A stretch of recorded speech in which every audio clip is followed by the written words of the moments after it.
Oh yeah, go ahead, pump it up. I'd love to catch a firefly that's far away. I see your whole crew staring as I put the speed down. You're like a soup can, I'm like Superman. I saw Veronica, the girl that put you off blast, cause you played harmonica in art class. I know you want her to, but you don't move cause you don't have any shoes.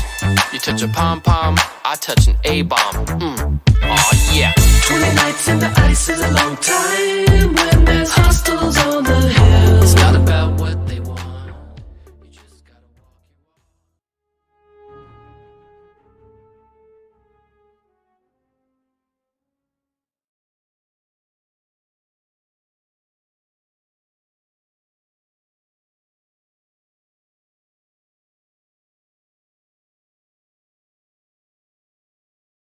Welcome into another On the Sensors How to Destiny video. I have with me here today more people that you may actually see out and about playing.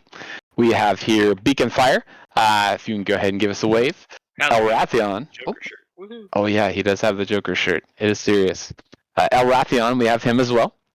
And we have, just so everybody can pronounce that correctly, but I'm going to refer to him as Eric because that might be hard for me to pronounce for the majority of the video. All right, so kind of going in and talking, we talked about some things last video that were really important that we really want to drive home, watching videos, watching VODs, seeing other top players play, watching what decks are at the top, seeing what decisions people make.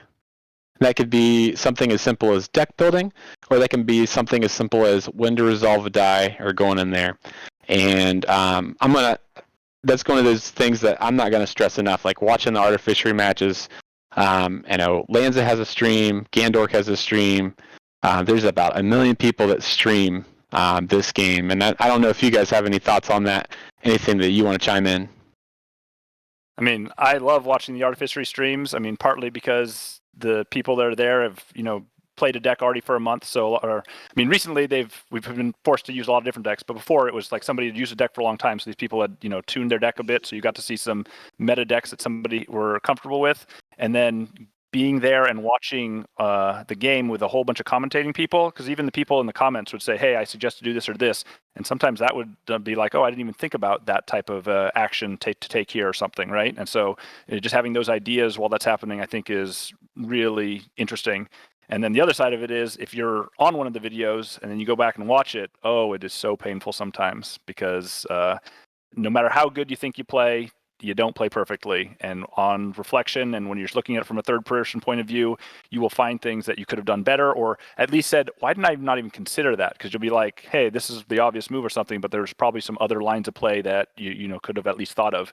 And it's nice when you're watching videos because you can pause it and think about it, even do some calculations to see what the right thing is, and you can internalize it for the future and say, hey, next time this type of situation happens, this is when I reroll, or this is when I claim, or something like that. So, I find watching videos very helpful, but again, also very painful. I mean, it sometimes hurts. Yeah, I was going to say that is usually the very first thing I do after a win or even a loss is I go back and watch it if I'm lucky enough to have had it streamed. You can just kind of get a gauge of why did I do that? Oh, I should have seen that coming, because I tend to be able to analyze the game a lot better when I'm not in the moment and I'm watching versus playing it. So it just helps you come back later to realize, like, oh yeah, take a second. Don't automatically resolve that or try to think what the opponent was going to do there. You should have seen and not walked right into that play. So it's very helpful. Yeah, and I think being a person that frequently streams other people, I think one of the most valuable elements for me is to articulate very clearly what I think is my position on the topic. And so by no means is that always or even frequently the best vision or idea. But, I think it's interesting to declare kind of like what your thought process is and like feel like you're part of the game and feel that you give the stream kind of your point of view. And so I think that's kind of then afterwards you can, look back at the game and be like, man, like I really nailed that call. Or like, wait, oops, maybe I was off a little bit on that one. But like it kind of, for me, it's like casting is actually a great learning tool because I get to observe all the best players and I get to like see and like engage in their thought process. I'm like, man, like why did Beacon Fire do that? That's silly. But then maybe like 3 rounds later, I'd be like, actually there was something to it. I kind of see it evolve. Or I'm like, yeah, man, I was right. Beacon Fire really messed that one up. No, just assume I messed it up. But yeah, I mean, and that's the other thing is so Elrathion's out there giving his best suggestion on how to do it, but then, like I said in the comments, there's other people saying, well, that might be the best play if you're going for an aggro win or trying to get a guy off the table this turn, but maybe you're not, right? Maybe it's a ramp turn for you, and so you're like, no, if you're doing this, then this makes more sense if this is the long-term plan. And then, it doesn't come to fruition really what their thought process was until maybe a round or two later, which is another interesting thing about Destiny. Sometimes, that macro plan gets affected on these individual decisions. So the individual decision isn't specifically right or wrong. It is all part of a bigger plan for your game. I think something interesting that Elrathion said as well. There's a lot of people that go in and stream and they're gray, but there are also people that stream and they're the black on TTS. So that means they can see the hands of both players. So I know there have been times where I've sat there and been like, play that card. Why didn't you play that card? Like, you have the resources. But I don't know if you guys have any specific examples you guys may have thought of or something that maybe popped up like, oh, I see why you didn't do that.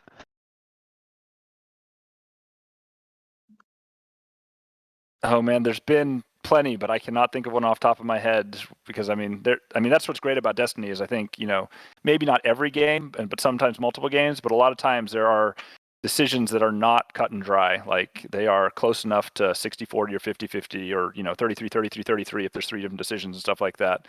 And the thing is, a lot of the decisions have small implications. Like maybe it ends up being an extra damage in a game or an extra resource or something like that, or an extra action point, which sometimes you get a battlefield, sometimes you don't, right? But still you waste an action point.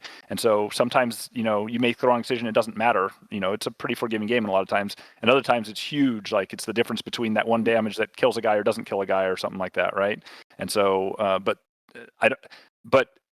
if we're talking about, becoming a better player, one of those things is to identify even those little things that get you just a little action point or some other little advantage are really critical because at some point, if those all little 0.1% add up, eventually it clicks it over from a loss to a win. And in a big tournament, those little percentages, that's how you, are successful in the long term as opposed to, getting close but not making it.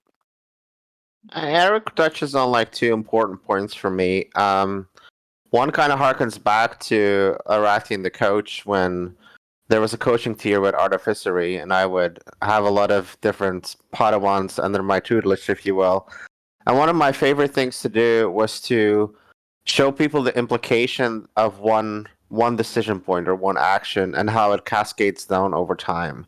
And people like the more mature you come as a player, the more like you start to realize how 1 or 2 decisions often can just have a massive impact on the game. But you don't realize it. You're just like, oh, well, what's the big deal? So what? I chose to resolve that die and not claim. But I then walk people through that process of like, okay, so here you decided to resolve that extra shield, which the shield in the grand scheme of things didn't matter. But now you were behind. Your opponent was ahead. They claimed. They dealt to 2 damage, would stay ahead, preferably. They got to activate with the blasters, got to deal 2 more damage. Their dice were in the pool, yours were not. So therefore now you had to spend your money in mitigation first, and then they still were able to get damage. For the rest of the game, this player was now ahead from you and continued that cycle, and it cost you 8 damage. And we would do the math, and then afterwards they realized like, wait, I thought I was a shield. And I was like, actually, it's not just the shield. It just like costs you the game if you like unwind it fully. And there were many like aha moments for like the people that I coached that were like, holy cow, like decisions matter.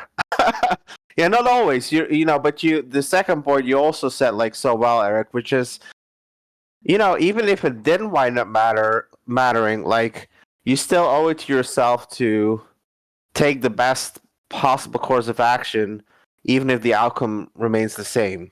Even if you wind up losing, you still go like, I did the best that I could, and like maybe the draws were not there, maybe the matchup was not there, maybe the rolls were not there, but I think I made the best choices given my possibilities, and that puts you on a pathway to be a better player. And good. Nick. No, I was just gonna say. I think you said it, Eric. Like, there's those mistakes you make that you don't realize, or the little things kind of that you learn over time.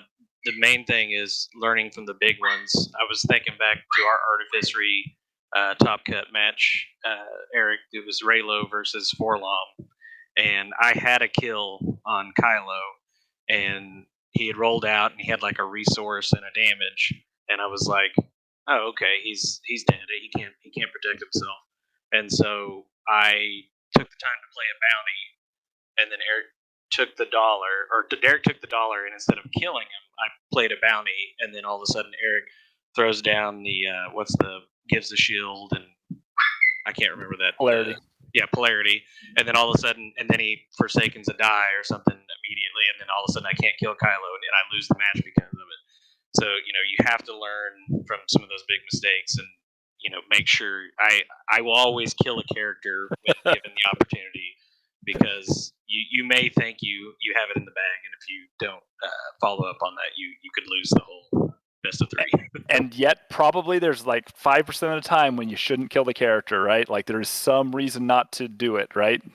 But in that case, it looked like I had nothing I could do, right? So there was like no reason to rush, right? Was the reason the bounty was going to get you so much value, right? So, I mean, there's a good, thinking and stuff. So, I mean, that's one of those other things is that you make these rules, like Beacon has a rule now, always kill a character when you get a chance. And then you also have to know at the next level, once in a while, you have to break your own rules because something is a little bit different. But getting back to what Elrath said about maximizing even those little things. So one of the things that I do, and not everybody does, lots of people like to just play whatever the best deck is. But if I'm training for a big event, I like to play my deck a lot. And part of that is, in my example I'll use with Raylo, because I spent a lot of time doing that for the World Championships, is I played it so many times, and even though you have 2 characters, 2 power actions, and like a couple cards to play, right? There are so many ways that you can order turn 1. Like, you don't think about turn 1 as being that important generally, like how on your stuff. Everybody's just kind of ramping up, doing a little bit of damage or whatever it is. But it is so important to either get that extra little action point or get the power action online or get a dice in the pool or be able to avoid an easy pickings or whatever it is, that I would go back and play the same round and say like, this didn't go as well as it could have. Let me go back and do it again. But this time I'm activating Kylo first, or this time I'm putting the weapon on, somebody after the fact or before the fact or something like that. And, doing that hundreds of times is where you gain those little percentage points, so that when I got into an event, I pretty much knew what I needed to do on round 1, right? Again, like I said, there's times when you have to break your rules and everything like that, but it was like, okay, against this type of deck, if they're going after somebody, I'm going to activate, Kylo first and save Rey for second, but not always, right? So that's the I don't know. So that type of repetition, I think, is very helpful in order to solidifying that in your brain. And then your brain gets to think about, while you're playing, it's autopiloting those moves because it's thinking about the next level moves. And I think that's where another level of play can increase. One thing that popped out to me, I didn't realize until this happened to me in a match.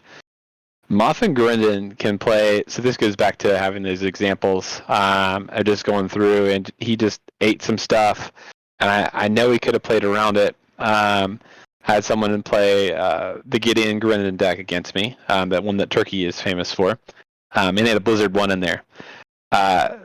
Gideon and Gryndon can go from 0 to 8 in one turn. I didn't know, like, they all have +2 resource sides.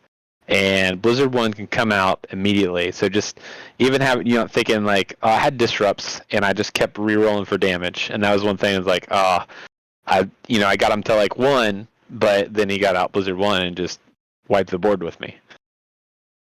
So that's one thing that comes in. One of the things that always I learned a lot from playing against Honestly Sarcastic was like understanding how much of a probability game Destiny is, and understanding that, like, you know, if you do the right type of actions, you eventually get to the point where the probability of something occurring is so high that you put yourself in a position where most likely it will happen and it'll work out a certain way, which is what exactly why when you saw him like in events, like one of his missions was like get as many dice on the board on the board as possible, because some of these dice are bound to just roll whatever you need, right? And if you're relying on 2 or 3 big dice, you know, and 2 of them are cold, you're in trouble. But if you have like 9 dice on the board, I mean, 3 or 4 of them have to like get to the point, and just from a probability perspective, like you get there, right? And so that's I think other like good point for people to consider is like, are your actions advancing the probability that, you know, you'll be able to do your actions help increase your probabilities to get to your ultimate outcome of killing your opponent's characters? And are you building towards that, or are you just relying on your starting dice to do the job for you and then complain that they failed afterwards? And as a counterpoint, I mean, I agree. I'm most of the time also like building up decks and everything like that, and more dice just reduces variance, and that, you know, gives you more opportunities. But there are decks that rely on their character dice, and that's what they do. And if they roll well or can avoid mitigation or something like that, and, you know, mitigate, then they can take somebody else out quick enough that it doesn't matter that the other person has more dice. So I mean, it's not a bad deck to have it, but it is a higher variance plan to rely on fewer dice, right? So. Yeah, I agree, but it's a more risky strategy for like a tournament, right? Like in early Destiny, when, you know, some of the decks that I really love, but it's not that early Destiny, but like I really loved like early days, like the Action Cheat decks, or like even like the Boba Phasma decks, or like the Ball decks, and they were so exciting and thrilling to play.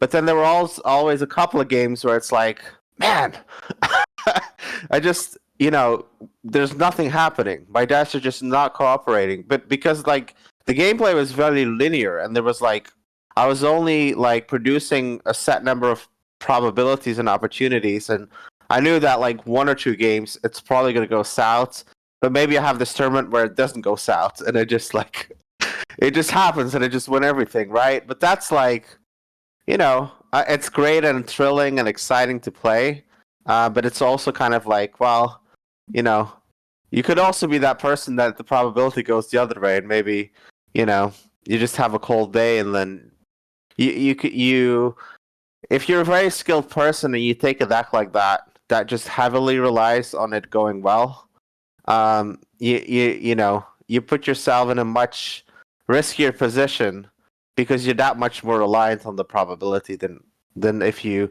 gave yourself a deck that had a wide gambit of options that you could like build into, if that makes sense. So I kind of go on to this, to the talk of, you talked about a lot of things there, and I'm going to hit on the high probability piece. I know when I started, one of my first constructed decks, I would say, that I kind of followed the holocron and went along with, was Boba Fett and Grievous. And the idea was just to get 1 die, could be anything in my kit, 1 die that would have a high value, and then roll the specials on Boba Fett. And if you knew anything about starter Boba Fett, he has 1 special side on each of his die. When it didn't work, it felt bad, and when it did work, it felt really good. Real good. It did. But that was before I kind of started maximizing my deck a little bit. But you know, that's one example of, like, you know, I didn't do that very efficiently, because I was relying on one thing to go my way. You know, there are cards we have in the meta. You know, if we look at blue, to like to turn to a value of a 0 and resolve it, or just to turn to a value of a 0, which you can do with a special, which is great. But with red and yellow in Legacy's meta, I don't think that was very prevalent. So kind of going into that, are there any decks that you guys can think of that have done that well, or could do that better? So, I mean, if you talk about the high variance decks, like the first thing I think of is all the way back to like Han and Rey. And so that one, you spent a lot of your resources to get a bunch of action sheets, and you could stack up a ton of action sheets on that deck. And so now you're rolling all these dice out, and you're kind of relying on rolls, but because you have all those action sheets, you actually have some re-rolls as a so it's like mitigated a little bit by the fact that, hey, I get to roll out, I get to roll again, I might get to roll again, and then I have to resolve.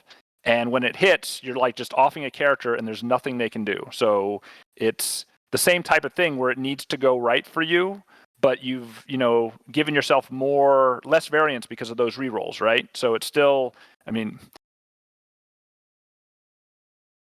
there's all aggro versus control and stuff like that, where basically one side is pushing an agenda and the other side is just there to stop it. But like in that case, it was all in their control. Like if Han Rey was rolling hot, there was nothing you could do, right? Once they started their thing, they were going to go out there and they could kill a character. And so that wasn't going to happen maybe enough for them to be a 80% win deck. Otherwise, it would have been an NPE. But it happened a fair amount back in Awakenings that it was one of the stronger decks that was out there, right? And so if you want to have those variance things, you already talked about, if you could find a way to put focus into that Boba Fett deck, right? That would be a way to mitigate the fact that you were reliant so heavily on specials.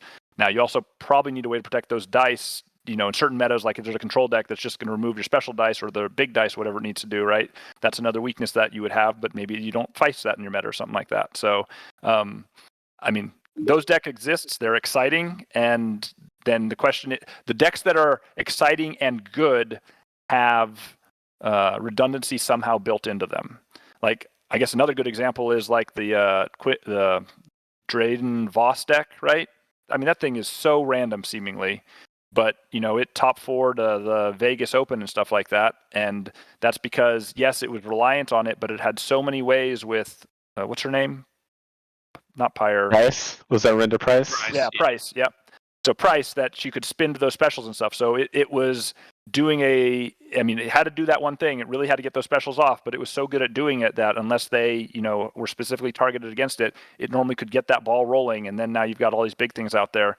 And so, yes, it was high variance, but it had enough redundancy to make it a viable deck. So There's also ways that you can like include other cards to help you from a non-die perspective.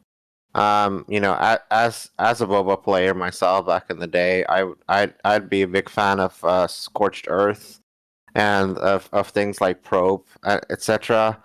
To try and make sure that like when the rolls happened, to minimize the chance my opponent had for counterplay, and so that helps as well, right? Because you're only going to hit that many specials or that many good rolls, and if your opponent then has an answer, then what are you doing?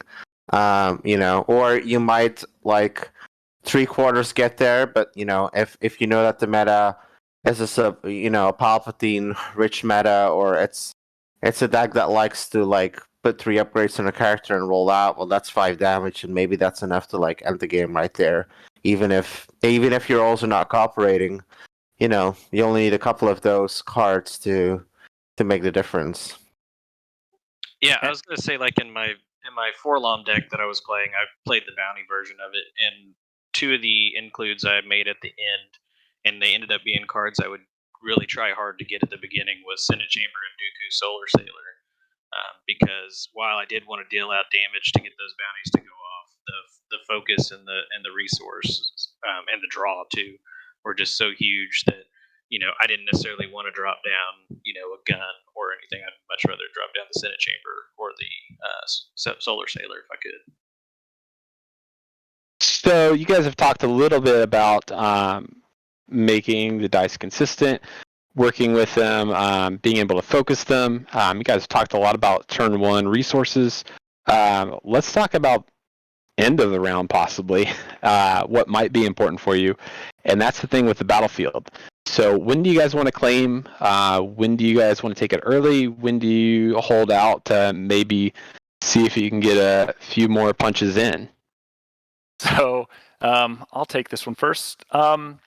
So generally, the most important time to claim. Oh, so there's two things, right? Sometimes the claim effect on the battlefield is just worth a lot of value. So that's the first thing to consider, right? If you're giving up some amount of dice of value to get the claim value, and that is worth more than the dice you're going to resolve, you really should seriously consider doing that, or making sure that it's not just your dice, it's your dice plus your opponent's dice, right? So whatever you're not claiming, not using of your dice, and whatever they still have out there, if that adds up to more value than the battlefield, then you're still kind of safe to trying to resolve stuff, right?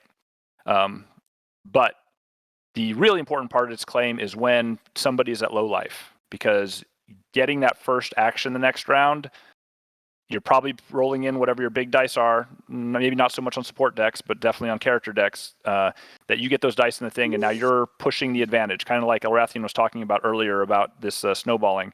But when they have dice in the pool, they're threatening, and now the other person almost is forced to be on the defensive. Or sometimes there's just nothing they can do, right?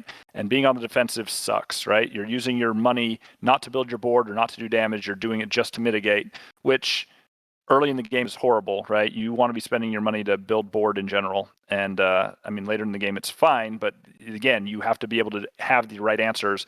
And so if you get to put your dice in the pool first, it's a huge deal. And so that's generally the most important time to claim. But then again, what are you giving up in order to get that claim? And so I see a lot of people that are claiming as soon as they have nothing to do. And sometimes that is unnecessary, right? Like if you know your opponent is not claiming, there is no reason not to pass. Like if you know for sure, and I will talk a little about Beacon here, but in our Dallas, I was going to bring that up at some point too. So yeah, in our Dallas Prime, I had nothing in my hand. I was done with my turn. He had a support deck that he had, a gazillion actions on, and it was the end of the round, and I had no money, so I think it's basically a hidden motive. I don't know what else I could have had or something like that. And they called time too, so this was the last. Right, yes, there was no time thing or anything like that, and I just kept passing as he was like turning dice. He had kill on the table, and he was very nervous. And I can't tell you, he did it right, and he was able to kill and win the game. But there's other people, when you pass, they start making decisions that they shouldn't do, right? They are not focusing, or they're worried, and they resolve some dice because they're like, I don't want to turn and then get, mind tricked or something else that might affect multiple die or something like that, right? Especially if you have money showing. And so, that's the opposite side of this is don't claim unless... If the opponent is not going to pass because there's too much value out there, there's no reason to claim. So you just keep your options open. Even if you have nothing, don't give up that information. If you have cards in your hand. Well, yeah, if you have something there's a little bit of the poker in it. Eric, I was sweating the whole time because I was like, he's got a card in his hand. Like, is he waiting until I just have one die and he's got a Forsaken and then I'm going to lose this because I messed it up? So I was like trying to make sure. But yeah, you do see that too many times where people know they're like, oh well, I just have a merchant freighter and a 2-cost upgrade in my hand. I'll just go ahead and claim when the person still has rerolls and possibly another support or something to throw out, and you don't even threaten the fact that you might mess something up, and they might have resolved the 1 gun instead of, well, he's claiming, so I can reroll this and try to get the 2 gun now, or get the focus so then I can because you're not worried about anything happening to you anymore. The other thing with claiming is kind of, and this is just where playing and getting used to it, is knowing your opponent's, what might be in your opponent's deck. Obviously, if you know the list, like if you're playing in a top match or something, but if you don't, like I can't tell you how many times, and I've fallen into this trap too many times where, I have a couple of resources, I don't have anything, I claim because I think he's done, and then boom, fickle. And I could have bought one, or removed a die, and then all of a sudden I'm taking 4 damage to the face or a 2 disrupt for the money I just got to stack up to get my Mega Blasters at the beginning of the next turn or something. So just being mindful of, is there anything else they could do even though there's no dice in the pool? Yep. And another great card for that is if they have what's the Leia card? No answer. If it's a mill deck and you have no cards in your hand, just don't pass. Don't claim. Just pass and pass and pass, because if they give you a card and then play no answer on you, it's going to be horrible, and you want to be able to pitch it to reroll nothing, right? So, there's a couple cards like that if you're playing against that type of a deck, you just claiming is a low priority in those cases. Yeah. No. Sorry, you ahead. No, you're good. I think the knowledge or understanding of when to claim is probably one of the hardest skills to master in Destiny. And certainly there's metas where it just doesn't matter. Like we can all look back to like certain areas in the Legacies meta, for instance, where it was just kind of like, well, I'm gonna do 50,000 actions, and claim, no claim. It's like whatever. But like it's super super impactful, and people have no clue. It's probably one of the most impactful things in Destiny, in my opinion. And there's a lot of people who just don't realize like the gravity of the importance of tempo and just getting that battlefield and being ahead, like Beacon and Eric were alluding to. I remember one time I was casting a stream, and I forgot what it was, but I think it was an RD League match or something. And I literally said, "This is a masterclass on claiming," because the one player was just consistently not like making the right tempo plays. I believe he was playing like an Anakin deck, and he was just constantly like not making the right choices when it came to claiming, which just had a massive dramatic impact. And I was like in the stream like, claim. He would like not claim and do like other stuff. I'm like, no. It's really big, and to the point what Eric is making, there's been some talk about the psychological impact of things, and I think it's very important. There's also just the psychological impact of staring down a bunch of dice and having to make a decision, and more often than not, people make the wrong decision. Like, even if you're the first one to roll out and like you have removal, right? And you see that damage die, and it's like most people's like, remove. Like I got the card, I got the resource, I have to remove. That's all. I mean, it's just logical. That's what I need to do. There's just no other option here. But then you drill deeper and you're like, well, like that's where like I see a lot of really good players. They're calculating like how much damage can I take? What is the value of that resource? Is it better for me to like keep that card for a reroll? Should I remove?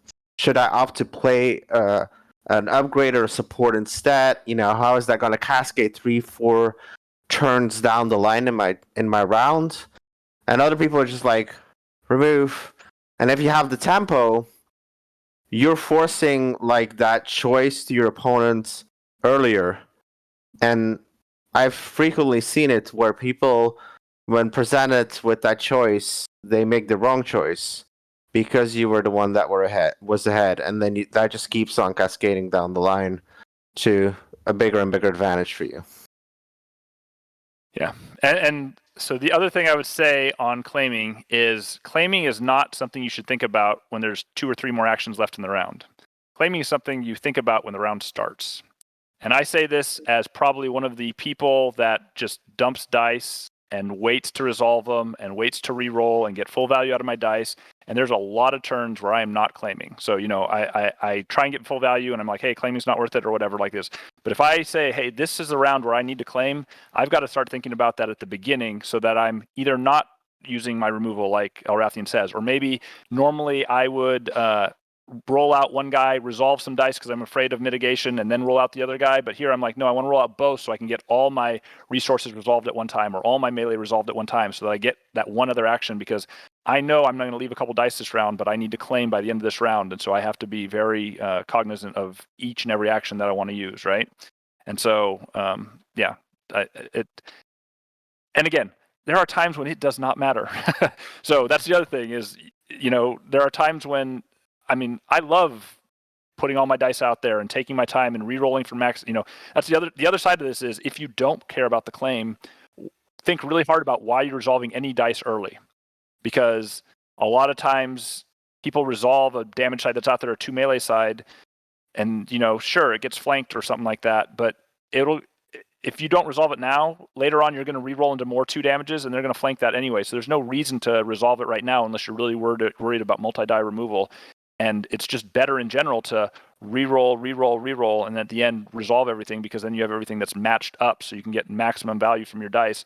And sometimes you're running into a bunch of removal, but if they're removing it, that might be good for you, right? Because every time they remove, if it's something that costs something, it's kind of like a dice that's a disrupt and a discard, right? Which is, I think you had Vike on earlier, and he talked, especially in round one, like removing in round one normally is not worth it for if you're losing money and a card. So suggest for newer players, just in recent memory, some good matches to go watch the Renewed Hope stream on the Artificer matches that I cast is watch the matches of Hippo when he's playing Mando.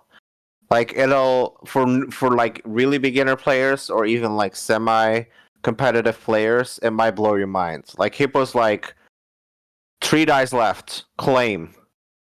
Because he know what's gonna happen, right? And for a lot of people it might be like, you're leaving like 2 Mando dice on the board, like are you nuts? Like what's going on? But like, you know, it's all part of the game plan. You know, and watch those matches and those players that do a really good job at claiming and think through like why did they make that choice? And you'll learn a lot from that. And I think you guys have both hit on something. Just to give 2 examples, the power of claiming or passing is pretty important. I had someone just when someone says pass, you start to sweat. It does happen. You guys said that already. I had a game earlier where I was playing against a mill person, and I had an entourage deck, and I focused 2 discard. It's a 2 discard for 1 on a hired muscle. Discarded the last 2 cards. There wasn't no answer in there. The other card, I could have just played it and been safe. But you know what? Just the fact that he passed, that would have been damaged if he claimed, hands down. So I can understand that completely. And with claiming, we also have a lot of cards in the meta like Cruel Methods, Pyre, Westar Blasters, that affect how you get those. So kind of going into it, how do you guys deal with that when you're claiming as well, or when you're thinking about claiming? Because that, I feel like that's a start of the round thing that happens. Like, oh, if he gets this, or if he plays this, then I need to watch out for the Westars and Pyre and everything else. Well, Westars better have changed a lot of people's thoughts on claiming a little quicker, because I think Elrath said it earlier. Like the 1 shield, well, if he's got a Westar, that was a pointless shield because it's immediately taken off. So Westar should make it a little bit more obvious, but I mean, I know it still happens. But yeah, the Westars you've definitely got to plan around, especially if there's a potential of 2 of them out, because that's too much of a damage swing. And if you have your own as well. yeah, so I mean, as soon as you have a battlefield out there, number 1 is whatever the battlefield does for you, right? And you have to multiply that by 2. So again, you have to figure out some way to compare it either to damage or to resources or something like that, some type of resource that we have. But each of these battlefield does something, right? And so if you can convert it into some type of damage or whatever, and so if it does a damage, then now when you claim, you get a damage and they don't get a damage. So it's kind of like 2 damage. And then if you add the Westar on top, now you're talking 3. So now whenever you're doing any combination of whatever's left out there, you're comparing that claim action as basically a 3 damage swing. So you've got to, make that into your calculation for stuff. The other thing, though, that you mentioned, 86, is about passing, and we were talking about passing near the end of the round. I think one of the other things that is really interesting for newer people is to pass early in a round. And so there is a lot of times when you want to do stuff second. And again, and a lot of people don't want to do it for a couple reasons. Number 1, they're worried about the other person passing. Or number 2, they want to do stuff as fast as they can so they can get that claim, which is a valid thing. We just talked about how important the claim is, right? But there's a lot of times when you want to go last. And some people, nicely use their merchant freighters or something else to just delay, and that's great and everything like that. But sometimes you don't have that option, or maybe you do have that merchant freighter and you might want to use that later in the round to delay. And you can pass like on that first, second, or third action, and you almost dare them. You say, "Hey, do you want to pass and go to the next round?" And if you're okay with just going to the next round, that pass is a very powerful thing because it basically says, "Okay, you have time to come in, but I am waiting and I have stuff to do in response," right? A lot of times with Guardian this happens, or a lot of time with certain types of removal this happens, or if you've got Forsaken or want to threaten Forsaken. I mean, that's one of the craziest things to do is if you have 1 dice in the pool and even if you don't have Forsaken and you pass, they just freak out. They're like, what do I do? Because now they might remove that 1 dice blank because they're scared of Forsaken, right? And all of a sudden you've turned this useless dice into basically a discard and a disrupt, right? So that's another thing to think about on the passing side of things.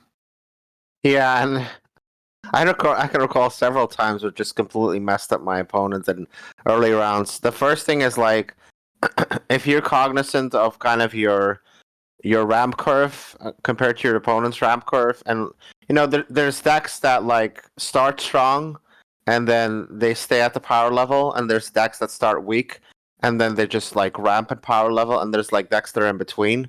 If you're one of those decks that start weak, but the longer the game goes on, the stronger it gets, pass, baby. Pass. I've had games where it's like, it's like round one, like, and my opponent's like doing something like they're a blue deck and like they want to like be, fancy with their Neiman Mastery to flip something, and I know what they're gonna do, or the Forsaken, or whatever. My original like a pass, and my opponent's like pass. I'm like, yes, next round, let's go. Yeah, don't pass on Akbar. True.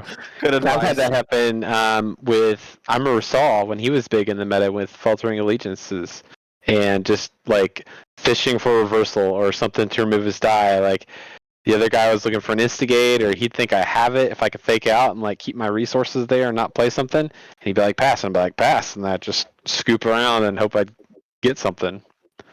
So yeah, definitely.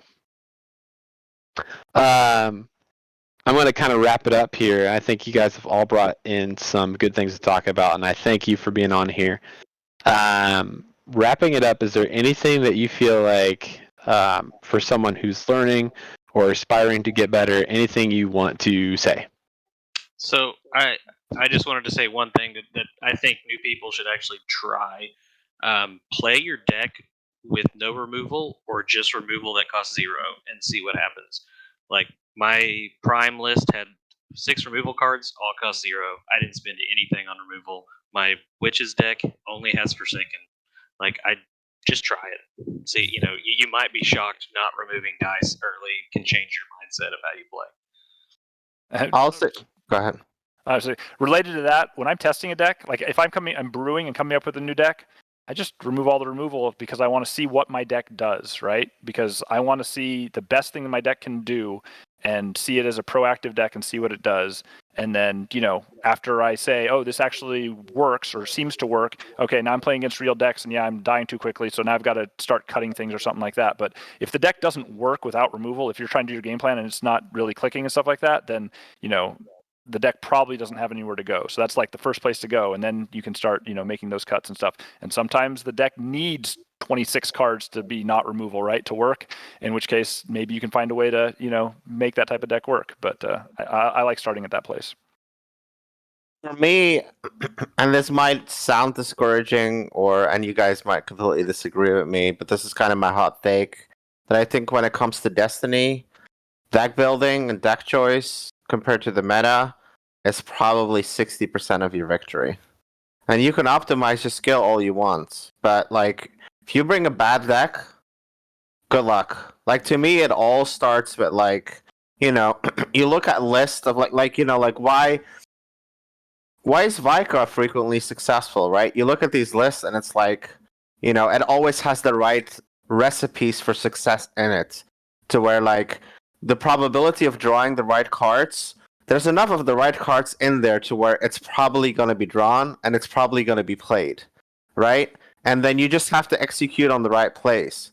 But to me, like, if you're trying to improve competitively, start with the deck choice, right? Like, if your goal is to win, right? If you want to have fun, like, have fun by all means. But if you want to be competitive and win, you need to understand whatever deck you're picking, what is the likelihood that it's going to do well against whatever's most prevalent or what you anticipate to be the most prevalent, and how are the win rates, and spend a lot of time optimizing that deck. Test draws, test cutting in and out cards, make that deck the best possible version of that deck possible. And then sure, player skill matters to a certain degree, but Destiny to me is deck choice, a high degree of luck, and then there's a percentage of like skill involved as well. And if you skip the deck building, like I think all of us are good players, but I can give each of us like a really, really bad deck in Destiny, and like no matter how good we all think we are, if our opponent is sitting in front of us plays Mando, Rebel, Sniper, like good luck. You know, you could claim yourself the most wizardly genius of Destiny, but you're probably gonna lose if your deck is bad. It's just the way that Destiny works. So you just have to accept that and just use that as your base pillar before you tackle other things, I think. And I will agree with Larathion as long as you're talking about, hey, I want to win at this next event. Then I think he's spot on. If you want to become a deck builder, though, I think one of the things that happens a lot is people build a deck, play it 3 times, it doesn't perform, and they throw it in the trash bin. And I think there is a lot of unexplored decks that just don't get enough time, enough reps, enough changing out of their cards and stuff like that to get to the point where they're good enough where they can win 50%. And then maybe they go to another event and somebody sees something and tweaks it again, and then it gets up to the 60% or whatever it is. But the best decks that get to there, somebody came up with them, but then they get refined and refined and refined again because they keep seeing them in top lists, and then people do more to it, and so they get them just like what Erathian says. They get a lot of tender loving care, and I think there's a plenty of decks that never got the tending lover care that could compete if enough time was spent on them. And so, but that's a different thing, right? That is becoming a deck builder, trying to find that thing that's going to break the next meta and stuff like that. And it's a lot of work for, I don't want to say little gain, right? It's little gain from winning a tournament, but maybe a lot of gain because, hey, now all of a sudden, there's a witch's deck that Beacon Fire built that, a bunch of people are using and stuff like that. And that's a point of pride also, right? So, there's different ways to win be competitive and stuff. Excellent. Well, I thank you guys for all coming on.